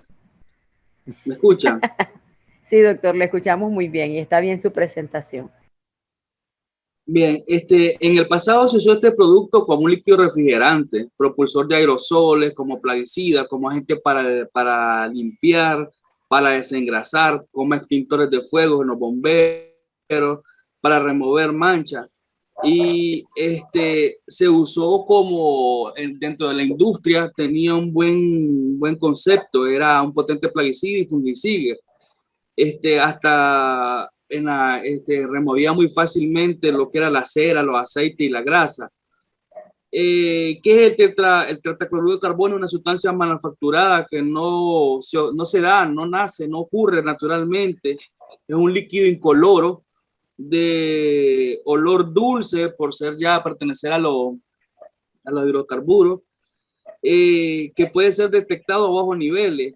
También se conoce como cloruro de carbono, como tetracloruro de metano, perclorometano o benciformo. Su característica, pues posee propiedades físico-químicas, es de aspecto líquido incoloro, de olor característico que es dulce, su presión al vapor es de 12.2 kPa a 20 grados centígrados, su densidad es relativa, tiene una solubilidad de 0.1 sobre 100 y su peso molecular es de 1.58. Síguela, doctor. Sus características principales, siga esa. Bueno, eso ya le había dicho, sus aplicaciones. Ha tenido múltiples usos que también está benzo en el aire. En contacto con superficies calientes o en llamas, esta sustancia se descompone formando humos tóxicos. Y aquí lo importante, o lo que más llamativo de este tipo de químico, pues se convierte en cloruro de hidrógeno, en cloro o en fosfeno. También que reacciona violentamente a metales como el aluminio, el bario, el magnesio, potasio y sodio, con flúor e inclusive otras sustancias que originan incendio y explosión. Ataca el cobre, al plomo y al zinc. Y se debe evitar en todo contacto cuando hay calor. También su polimerización es aplicable. Y un dato importante aquí, que la vida media dura entre 30 y 100 años una vez que se crea. La siguiente, doctor. Bien, continuando con la exposición. Buenas noches. Vamos a hablar un poquito acerca del viaje que hace este xenobiótico a través del organismo, el tetracloruro de carbono. Como decía el doctor, un compuesto, un disolvente, ¿verdad?, dentro de los hidrocarburos clorados. Principalmente, pues, hablando de las vías de exposición, como vemos, es un producto de manufactura, por lo tanto, pues, se puede distribuir a nivel del ambiente, principalmente a nivel de los suelos, a nivel del aire y las aguas contaminadas. Evidentemente, pues, al tener exposición a estas fuentes, se va a producir lo que es la intoxicación por el tetracloruro de carbono. En relación, pues, a las propiedades físico-químicas, obedece a, como lo miramos en los temas anteriores, toxicocinética, que contiene las 3 propiedades importantes para garantizar su distribución o el traspaso a través de las membranas lipídicas. Por lo tanto, igual que la mayoría de los hidrocarburos, tiene propiedades lipofílicas, son altamente lipofílicos y eso les confiere fácilmente la difusión pasiva. Son sustancias altamente volátiles, a pesar de que son líquidos, pero en el ambiente se evaporan rápido, y a pesar de que tienen enlaces polares, según la geometría de la molécula, los 4 dipolos se anulan y por lo tanto se considera que es una molécula apolar, y eso también, pues, garantiza, pues, su distribución a nivel del organismo. Puede absorberse a través de las 3 vías, tanto vía respiratoria, digestiva y cutánea. En relación a la vía respiratoria, principalmente la inhalación de vapores, recordando un poquito, pues, las partículas menos de 5 micrómetros, pues, son los que se llegan a nivel del alveolo, y ahí es donde se da el proceso de difusión pasiva de una zona de concentración mayor a una menor, hasta que llega, pues, a la sangre a nivel de los capilares pulmonares, absorbiéndose, según la literatura, aproximadamente un 30 o un 40%. Sin embargo, otras literaturas mencionan de que puede ser absorbido también a nivel de la vía respiratoria alta, un pequeño porcentaje. En cuanto a la vía digestiva, pues, principalmente a través de alimentos o que contengan tetracloruro de carbono, y se absorbe aproximadamente un 85 a un 91%. Según el libro de Cáceres, pues ahí se menciona que se considera habitualmente que el 100% del tetracloruro de carbono pueda ser absorbido también por la vía digestiva. Algunos alimentos también interfieren con el proceso de absorción. En relación, pues, a la vía cutánea, puede pasar a través de la piel por su alta liposolubilidad, atraviesa el estrato córneo por difusión pasiva y esto va en dependencia del tiempo de exposición, de la concentración de la sustancia y de si está íntegra la piel o no. En cuanto al transporte de distribución, son absorbidos desde el tubo digestivo hacia la sangre venosa portal y por lo tanto pues tiene un primer paso a nivel hepático y de ahí pues más adelante lo que vamos a explicar un poquito acerca de la biotransformación que ocurre a nivel del hepatocito, pero también otra cantidad puede ser distribuido a nivel del sistema sanguíneo y llegar pues al tejido pulmonar y también pues puede ser excretado por esta vía.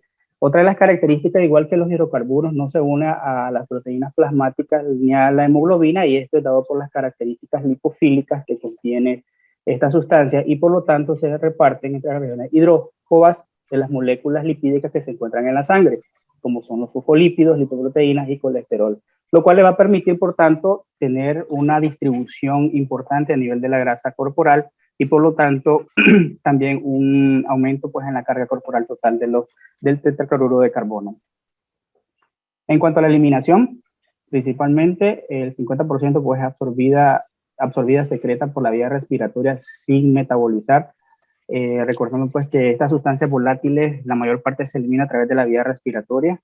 La mayor parte también, el otro 50%, perdón, se metaboliza a nivel hepático y es ahí cuando pueden biotransformarse en otras sustancias o metabolitos que van a ejercer los efectos tóxicos. En estudios en animales se han demostrado que el 34, aproximadamente a un 75% se puede excretar a través del aliento, 20 al 62% en las heces y solo unas pequeñas cantidades se excretan en la orina. Al tener un proceso de biotransformación a nivel hepático, este se da principalmente por las oxidasas ligadas pues, al complejo enzimático del citocromo P450 en el retículo endoplásmico del hepatocito, y esto va a llevar a que se activen o se formen ciertos metabolitos que son los que van a ejercer directamente el efecto tóxico. Dentro de algunos podemos mencionar el cloroformo, el hexacloroetano y el anhídrido carbónico. Los dejo con el doctor Gutiérrez, que va a exponer acerca del mecanismo de acción.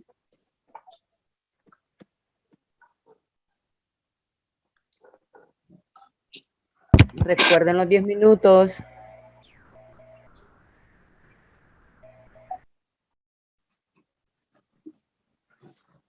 Doctor Gutiérrez.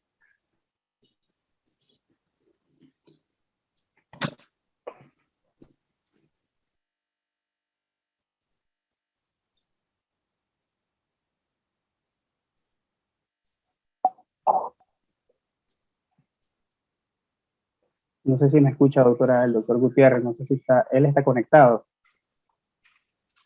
Parece que tiene problemas con el audio, sí. Bueno, para continuar, doctora, voy a avanzar.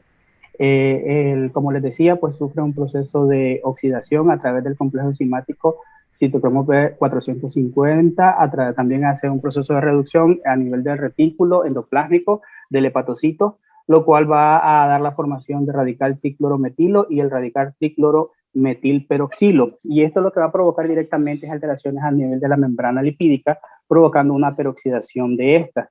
Al romperse la membrana se da la liberación de ribosomas y por ende pues la desintegración de las proteínas estructurales y funcionales y todo el citoesqueleto celular, provocando pues una necrosis y una lesión celular directamente. Sin embargo, también dentro del mecanismo de acción hay una acumulación de triglicéridos por ciertas aproproteínas y que esto va a provocar precisamente pues la estetosis hepática, un hígado graso que puede llevar pues también a la disfunción con el tiempo de las células hepáticas. Al desintegrarse la membrana plasmática también va a llevar a trastornos del iones y va a haber un ingreso masivo de agua, sodio y calcio, y esto pues según el tiempo de exposición, la cantidad de la sustancia, va a llevar pues a una necrosis masiva y también pues a, como le mencionaba, a una estetosis hepática. Otro de los mecanismos también en relación a estos metabolitos es que pueden producir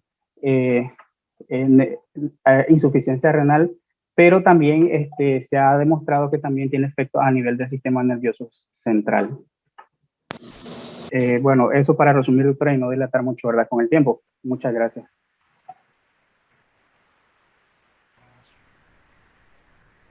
Bien, doctor, muchas gracias.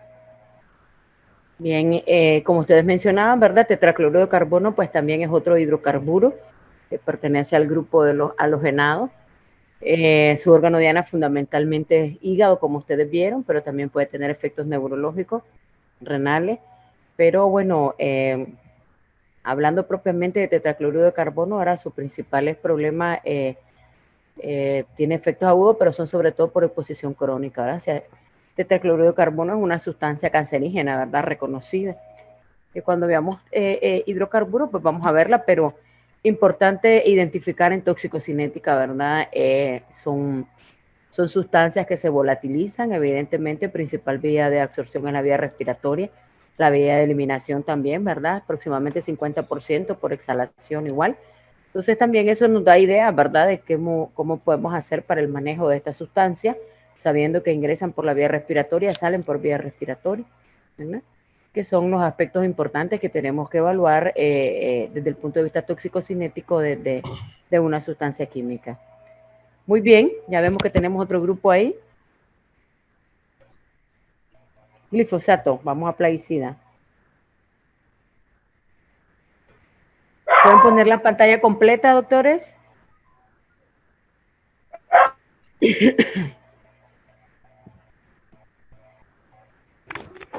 Buenas noches, ¿me escuchan? Muy bien, doctor. Buenas noches. Bueno, a nosotros, pues, al doctor Javier López, que está de turno, a mi persona y al doctor Carlos Alberto Mena nos correspondió, pues, la presentación del toxicocinética y toxicodinamia del glifosato. Para comenzar,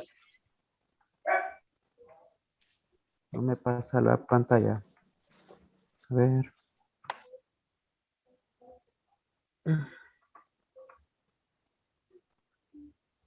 Ahora sí. Bueno, para comenzar, tenemos que este es un herbicida ampliamente utilizado desde el año aproximadamente, dicen muchas literaturas que desde 1960 y otras que dicen que 1940, el cual su nombre químico es N-fosfonometilglicina. Tenemos que el glifosato es un herbicida catalogado no selectivo, compuesto por una molécula de glicina y una molécula de fosfonometil. Hablando acerca de lo que son las propiedades físico-químicas del glifosato, este es un producto el cual se considera inodoro, un polvo blanquecino. Algunas literaturas lo tienen como un color ámbar y cristalino. Este tiene una baja solubilidad en agua de 12 gramos sobre decilitro. Y cuando este se encuentra o se expone a temperaturas de 187 grados, sufre lo que son una descomposición, produciendo lo que son humos tóxicos, dentro de los cuales se destaca el óxido de nitrógeno y el óxido de fósforo. Tenemos que como es un producto que ha sido utilizado ampliamente desde la historia, este ha venido produciendo, se ha venido experimentando con este herbicida para potenciar la acción de este hacia lo que es la planta, dentro de los cuales se ha venido utilizando lo que son aditivos o surfactantes. Hablando acerca de lo que son los surfactantes, este va a producir lo que es un sinergismo, va a actuar en conjunto con el glifosato para de esta manera potenciar el efecto, perdón, de acción a nivel de la planta. Dentro de los principales surfactantes tenemos lo que es el POEA, que se denomina polioxietilenoamina. Este es el más utilizado y la función de este es que de manera general va a inhibir lo que es la acción de la enzima a nivel de la planta para inhibir lo que es la producción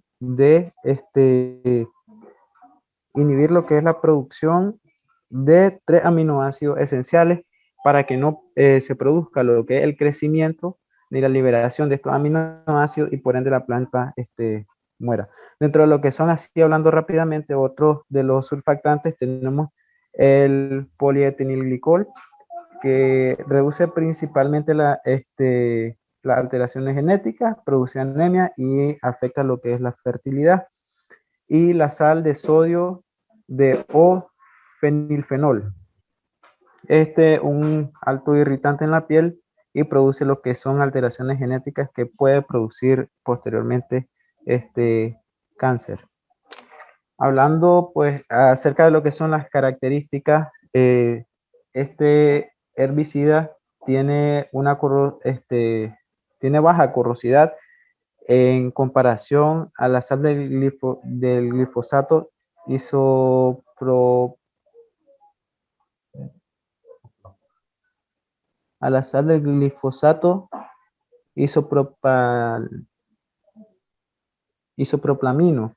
El compuesto puro tiene un estado físico sólido, sin embargo, el compuesto con aditivos tiende a ser lo que es una solución viscosa o líquida. Tiene un peso molecular, el compuesto puro, de 169 gramos sobre milmol, y el que contiene aditivos es de 228 gramos sobre milmol. Ambos son inodoros y la solubilidad en agua es disminuida en el compuesto puro que en el compuesto que tiene el surfactante. Es por eso que el surfactante, al actuar, va a tener lo que un mayor espacio para expandirse, y al tener ese mayor espacio, él va a poder absorberse de una manera más fácil. Bueno, tenemos para continuar la exposición, tenemos que el glifosato es formulado como una solución acuosa. Está compuesto por sales de isopropilamina, potasio y sales de amonio. Además, contiene sustancias que generalmente son las responsables de los efectos adversos en la población expuesta, tales como agentes surfactantes, antiespumantes, biocidas e inorgánicos, y se presenta en envases de medio, 1 litro, 3 litros y medio, 5, 20 y 200 litros. Los productos pueden formularse con 120, 240, 360, 480 y 680 gramos de ingrediente activo, o sea, glifosato por litro. Este compuesto o este herbicida es comúnmente utilizado y fue llamado después de los años 60 como un tóxico benigno. Es decir de que este nombre se lo generó debido a que fue una alternativa al paraquat, puesto que en las plantas lo que hace es inhibir los 3 principales aminoácidos para el crecimiento de la hierba mala o las plantas. Nombres comerciales pueden ser Pantec, Rondo, Roundup 747, Roundup Spectra. Ahí, sin número de nombres comerciales, va a depender eso de cada país y cada distribuidor.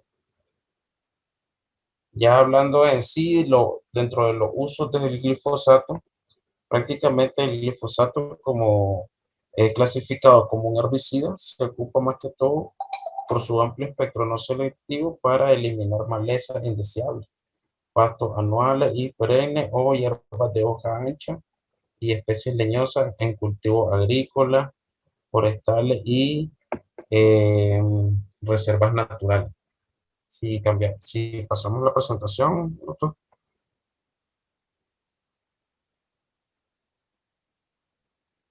doctor Martínez.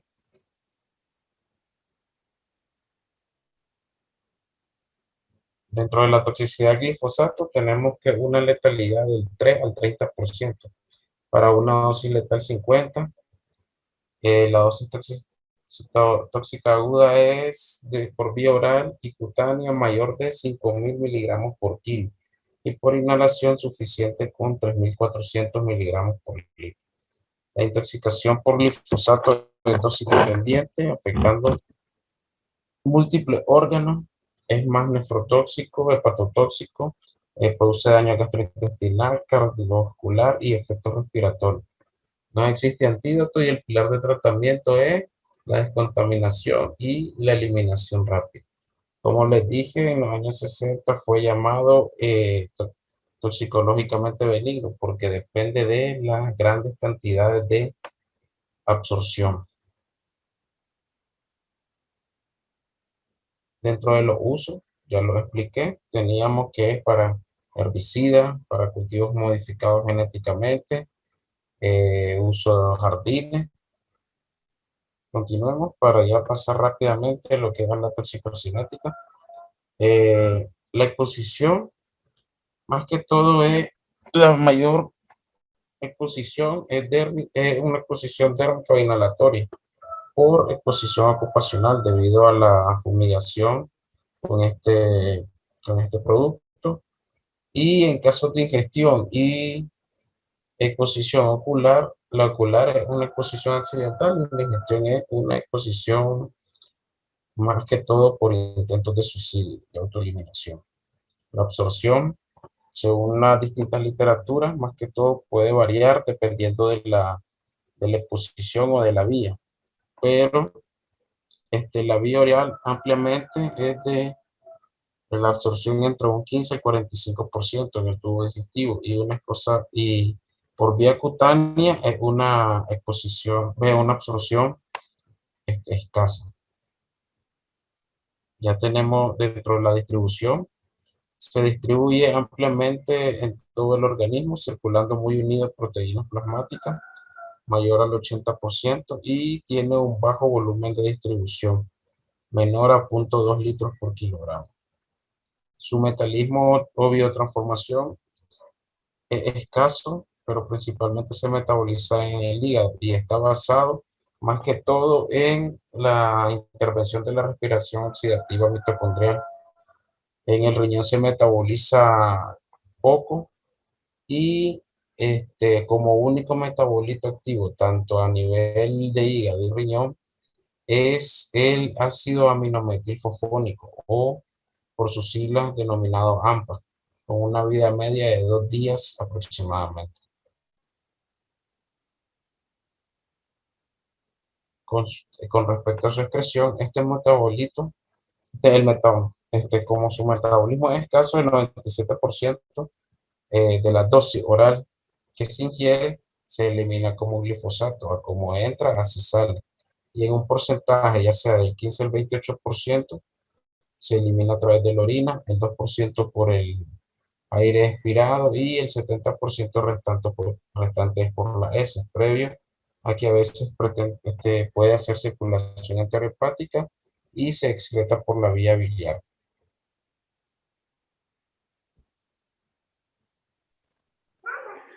Bueno, continuando con la toxicodinamia, tenemos que este herbicida, al encontrarse en el interior del organismo, aumenta lo que es el consumo de oxígeno, más un aumento de la actividad de la ATPasa.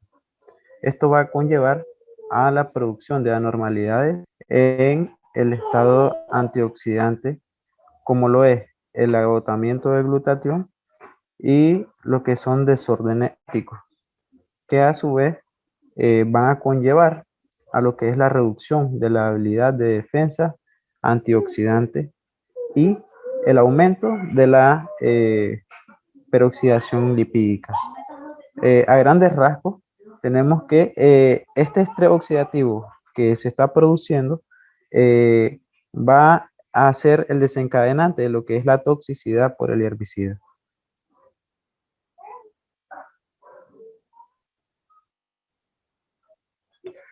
Bien, ahora al momento de que se produce lo que es la exposición al glifosato, va a afectar directamente lo que es la membrana mitocondrial de la célula, el cual va a desencadenar cambios celulares y cambios celulares ya sea en la función o en la estructura de la célula. la cual va a producir lo que es la peroxidación, va a tener efecto directo en lo que es además de la membrana mitocondrial, va a tener efecto directo en lo que es la membrana de la célula.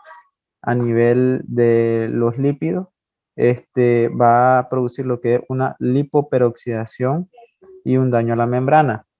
A nivel de las proteínas, van a estar afectadas lo que son las proteínas integrales, las que tienen mayor función a nivel de la membrana celular, y va a alterar lo que es el transporte de los iones a través de la membrana.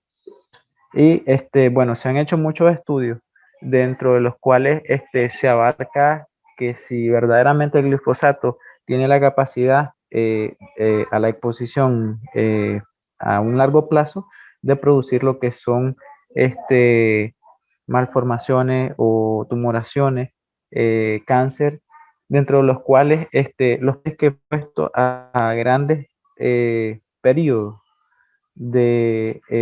perdón, los pacientes que tuvieron grandes periodos de exposición al herbicida, sí se logró constatar de que sí eran expuestos y tenían un alto porcentaje de tener lo que son cancerígenas. De manera así, de manera práctica, tenemos que la excesiva peroxidación de los lípidos a nivel de la membrana va a producir lo que es un daño celular, y por ende esto se va a observar por un daño a nivel del tejido de la persona.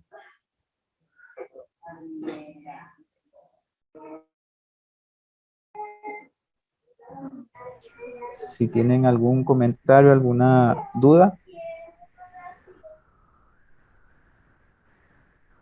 Muy bien, doctores, muchas gracias. Efectivamente, como ustedes mencionan, ¿verdad? El glifosato es un herbicida que se ha utilizado, es de amplio uso. Bueno, no solamente se utiliza como herbicida, sino que también se utiliza como un madurador de diferentes cultivos. Por ejemplo, se utiliza como un madurador de la caña de azúcar, con el objetivo de, bueno, un madurador es una sustancia que ayuda al mayor rendimiento en la productividad de un cultivo. En este caso, lo que se pretende con ello es que haya mayor rendimiento de las toneladas de caña de azúcar para extraer mayor cantidad de azúcar, ¿verdad? Pero como ustedes mencionan, ¿verdad? Es una sustancia, principal exposición es laboral, aunque hay intentos de suicidio también, ¿verdad? Con este plaguicida, pero y su principal vía de absorción pues es a través de la piel, la vía respiratoria mínimamente, pero la exposición fundamental es de tipo laboral. Hablando del efecto tóxico, la toxicidad, pues es un irritante, como ustedes mencionaban, puede producir irritación importante a nivel ocular, pero uno de sus efectos más temidos, como bien ustedes comentaban, ¿verdad?, es que se asocia con la aparición de cáncer, ¿verdad? De hecho, en el año 2019, la IARS lo pasó de probable cancerígeno a posible cancerígeno en los seres humanos, ¿verdad? La industria de plaguicida pues ha protestado mucho en relación al cambio de clasificación, pero ya es una sustancia que no solamente se ha probado en animales, sino que también en trabajadores expuestos, ¿verdad?, como ustedes muy bien mencionaron. Entonces, es una sustancia de cuidado y que la vamos también a ver a profundidad en el siguiente bloque que nos compete, que sería plaguicida. Muy bien, muchas gracias, muy buena presentación. ¿Quién sigue? Todavía nos faltan 2 sustancias.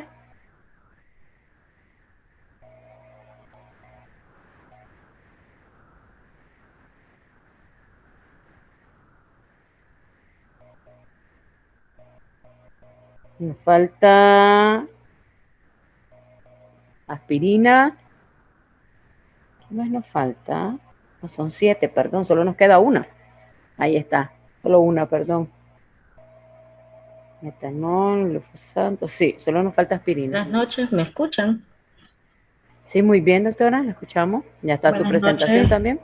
Buenas noches, compañeros. Pues a nosotros nos tocó hablar un poco de ácido acetilsalicílico, del cual conformamos nuestro grupo, pues mi persona, Jocelyn Zapata, el doctor Juan Carlos Varela y el doctor Byron Padilla. Como sabemos, quiero hablar un poquito de historia de esto porque ahí tiene sus antecedentes y se hablaba que existían referencias del sauce como una droga, sauce blanco específicamente, donde se encontraban lo que eran los ácidos salicílicos. Se encuentra específicamente esto, se encontraron en Pampiro de Ebens, que es un texto médico egipcio que se hizo en el año 1543 y expone como una propiedad antiinflamatoria, analgésica, antipiréctica, y en el siglo IV fue Hipócrates que observó pues que este polvo dentro de la corteza de la planta existía un polvo que era un poco favorable y existían propiedades analgésicas y antipiréticas. Por eso hablamos que el ácido acetilsalicílico es un éter de ácido y que tiene un pK de 3.5, aunque también esto tiene una fórmula química que está conformada de 9 de carbono, 8 de hidrógeno y 4 de oxígeno. Tiene un peso molecular de 180.2, es un polvo cristalino, blanco, en forma de cristaloide incoloro, es poco soluble en agua y muy soluble en el alcohol, de aproximadamente de 143 grados Celsius. Su densidad es de 1.4 gramos y sus características farmacodinámicas, y aplicaciones terapéuticas. El ácido salicílico es un fármaco prototípico de los salicilatos, que pertenece al grupo de los analgésicos y antipiréticos, y también no, es de los antiinflamatorios no esteroideos. También hablaba que se puede usar este tipo de fármaco en cefalea, artralgia, mialgia, dolores moderados, y también actúa como un antiagregante plaquetario. Pero también refiere que esto va a independencia de la cantidad o la dosis que se debe administrar en alguno de los pacientes. Pues como sabemos, una dosis de 75 miligramos a 300 miligramos se usará como un antiagregante plaquetario, porque también tiene como una función antitrombótico, que reduce la posibilidad de que se produzca un coágulo sanguíneo. También ayuda también a las enfermedades cerebrovasculares y a la prevención, pues, tromboembolismo, como había mencionado anteriormente, en una dosis de 100 a 300 miligramos al día. Su mecanismo de acción, pues, que más adelante van a explicar muy bien mis compañeros, pero también como manera general sabemos que tiene una inhibición de la cloxioxigenasa en las plaquetas mediante la acetilación. Después se inhibe la síntesis de la tromboxano A2, cuyo proceso es irreversible, y se impedirá la síntesis de enzima. Entonces significa una dosis superior, generalmente de 500 miligramos, va a ayudar a ser un analgésico, un antipirético y un antiinflamatorio. ¿Mi otro compañero? Sí, buenas noches. Continuando con la presentación, ¿verdad? Ya la doctora pues explicaba sobre el trabajo de la aspirina con la dosis que tiene para bloquear lo que es la ciclooxigenasa, como vemos en la figura, y se encarga pues de bloquear también lo que es la prostaglandina E2, también la prostaglandina I2, y al final pues una inhibición de la tromboxano A2. Todo esto, ¿verdad? Para que pueda dar tanto el efecto analgésico, antipirético y antiinflamatorio. Pero para que todo esto pueda ocurrir, la dosis pues, que se va a tomar como una presentación en tableta, según como ácido acetilsalicílico, se absorbe a nivel gastrointestinal, ¿verdad? En un término de 15 a 30 minutos y se alcanza una concentración máxima entre 1 y 2 horas, teniéndola pues hasta un 80% de una dosis ya absorbida. Sin embargo, cuando ya pasa en el primer proceso a nivel hepático, ya se encuentra que solamente un 45 o un 50% podrá pasar a lo que es la circulación hemática. Y ya en este nivel van a haber una hidrólisis por esterasa, en donde tanto el ácido acetilsalicílico o ya transformado como ácido salicílico se va a presentar o a convertirse pues como un acetilsalicílico o como un salicilato, porque hay una hidrólisis donde se pierde un ion de hidrógeno y estas dos componentes, ácido acetilsalicílico y el salicilato, se vuelven un poco más hidrosoluble. Pero el componente principal que vamos a tener a nivel sanguíneo pues es el salicilato. Una vez que ocurre esto, ¿verdad? Con la hidrólisis, que se puede dar más o menos con 100 miligramos, el 90% va a estar unido a proteínas. Y del 90%, es lo que va a andar circulando, apenas un 10% es lo que va a estar libre. Pero si la ingestión de una dosis de 400 miligramos por ml, entonces solamente el 75% va a estar unido a proteína. Y todo esto son factores que van a ir dando un aumento en el volumen de distribución. En el caso del volumen de distribución, ya explicaba al inicio la doctora que es muy bajo, es de 0.2 por litro, 1.2 litros por kilo, pero si las concentraciones son mayores, entonces esto puede aumentar hasta 0.5 litros por kilo. Y aparte de eso, entonces tendríamos pues que hay un pH de 7, la relación que se hace entre salicilato y acetil salicílico es de 10.000, pero si el pH es de 7.4, entonces esto se aumenta en 50.000. Es decir, la presentación del medicamento a nivel sanguíneo, ¿verdad? Se vuelve un poco más libre, más fácil de poder ser eliminado cuando hay un pH más alcalino. Es ahí pues una de las partes muy importantes para poder tener el tratamiento ante una intoxicación.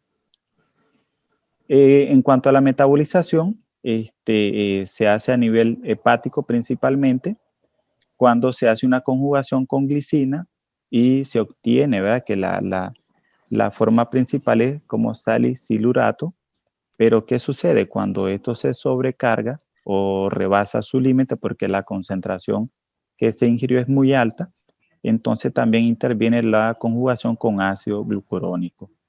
Y esto es lo que le llamamos pues una eliminación por el orden 1, pero cuando sobrepasa este orden 1, entonces se nos da un proceso cinético de orden 0, que es lo que favorece pues la toxicidad, ¿verdad?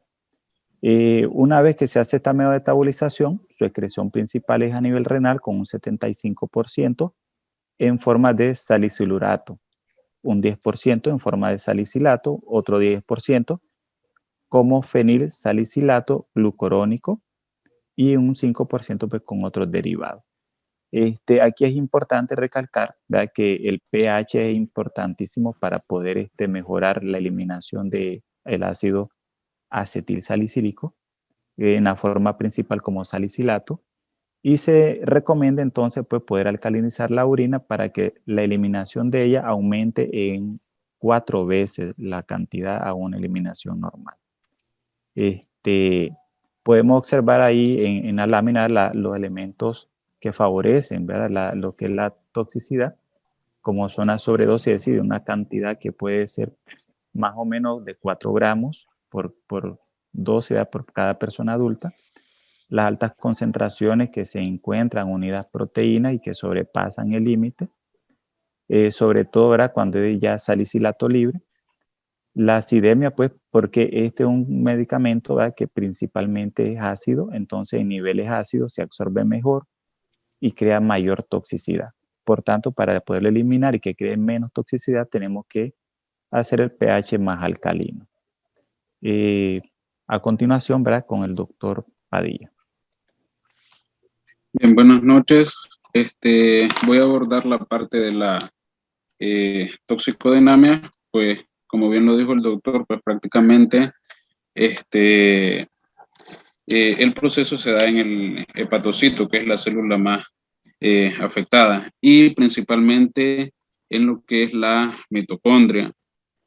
Podemos ver en la figura número, o en la letra A, la letra A, que bueno, producto del proceso de la glucólisis anaeróbica y del ciclo de Krebs, se produce lo que es 2 moléculas de alto poder reductivo, donde tenemos la adenina y la flavina, que esto producen electrones en la parte de que es la membrana mitocondrial interna.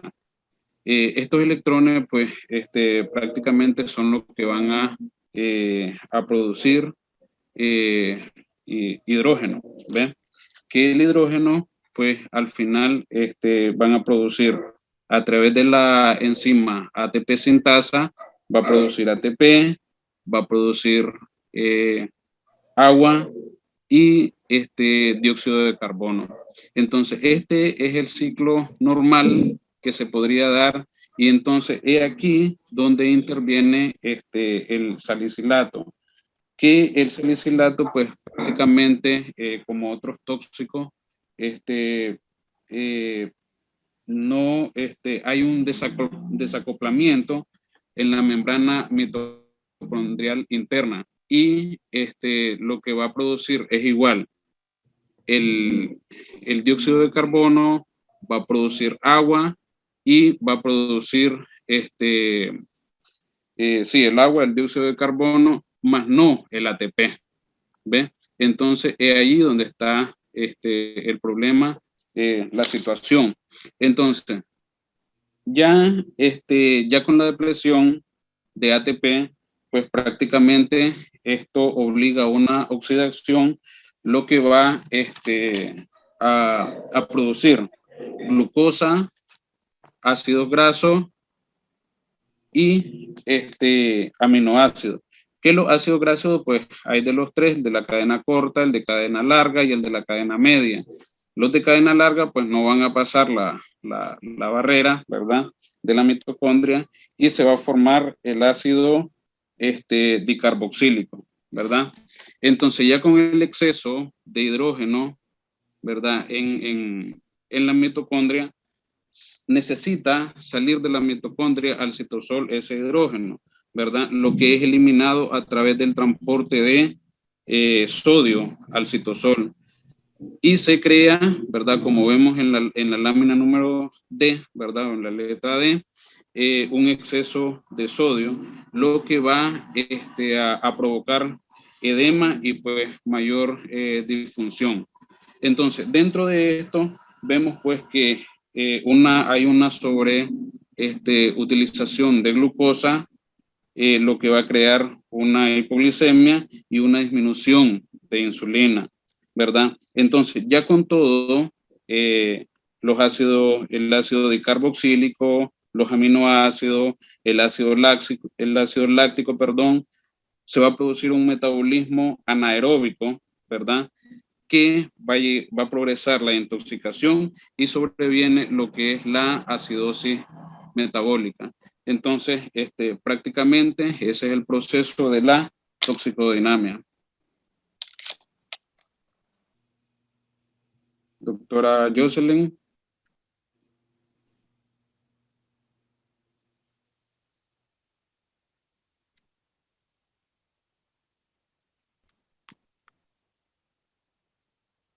Doctora Jocelyn. ¿Escuchan? ¿Me escuchan? Hola, ¿me escuchan? Sí, sí, ¿se escucha, doctora?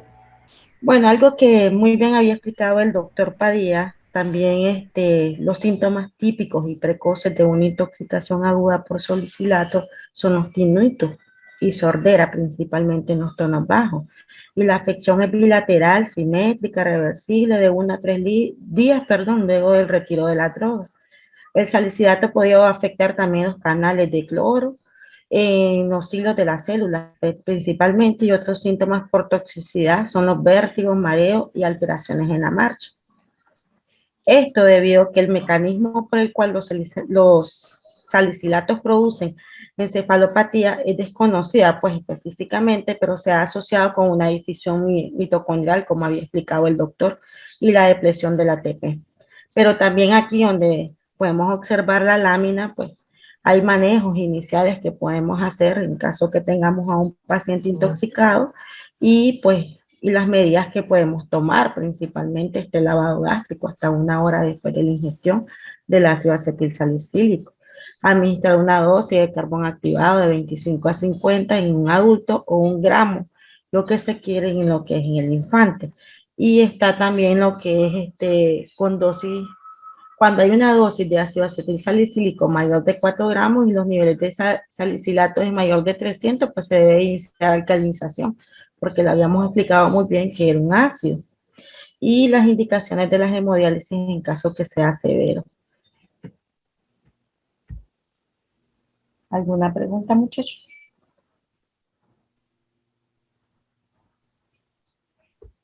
Muy bien, muchas gracias. Si me permite, doctora. Sí, doctor, ¿lo escuchamos? Sí, comentando para complementar algo sobre lo que es el efecto de la aspirina. Ella normalmente tiene una vida media que va de 3 a 6 horas, pero en dosis alta, pues su vida media puede aumentar de 15 hasta 30 horas. Una vez que está en plasma, pues también ella se difunde prácticamente por difusión facilitada, y eso pues hace que se aumente pues, el riesgo de toxicidad. Como hablábamos inicialmente, principalmente ella trabaja muy bien con un pH ácido, y que por tanto, pues desde su inicio hasta su final, pues lo importante es que se pueda alcalinizar tanto pH a nivel plasmático como a nivel urinario, para que facilite y aumente su eliminación. Algo que importante es que, bueno, se hablaba de efectos tóxicos a nivel de los niños y a nivel de adultos, pero todos pues tienen una interferencia principal, que es tanto la presentación del medicamento, algunas que tienen capa entérica, que principalmente se absorben por eso a nivel del duodeno. Tiene que ver mucho si el estómago está vacío o está lleno. Si hay alimento, entonces la absorción posiblemente va a ser un poco más tardada, pero cuando el estómago está vacío, con el ácido que hay ahí, pues entonces su absorción es mucho más rápida, la biodisponibilidad también, y los niveles plasmáticos pues se concentrarían en una cantidad mayor. Sobre todo esto, lo que hace es que aumente el volumen de distribución, y hay una parte donde se explicaba pues de que el volumen de distribución pues con ellos va a estar de 2 litros por kilo, pero que cuando es mayor entonces aumenta a 0.5 litros por kilo. Entonces, aunque sea una distribución bastante baja, pero ahí imagínense que aumenta más del 100% en ese caso.